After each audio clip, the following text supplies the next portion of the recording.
இந்த கதை தொடங்கி 1000 வருஷமாச்சு. கஜினி செங்கிஸ்கான விட மிக கொடூரமான கொள்ளையர்கள் இவங்க. மூணு வம்சம் பல 100 வருஷமா யாராலும் எதிர்க்க முடியாம வளர்ந்தாங்க. கான்சாரோட காடை அவங்க தங்களோட கோட்டையா மாத்திக்கிட்டாங்க. கூட அரியாசனத்துக்காக பல்வேறு சூழ்ச்சிகள் நடந்துச்சு. உங்களுக்கு சொல்லிடு, நான் வந்துகிட்டு இருக்கேன்.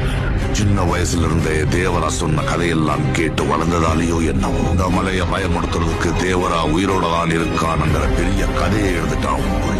ஒரு பக்கம் அரியாசனத்துக்காக மொத்த கான்சாரும் யுத்தத்துக்கு தயாரா இருக்காங்க. ஆயிரக்கணக்கான சௌரியங்கர்கள் அரியாசனத்தை எரிக்க தயாரா இருக்காங்க.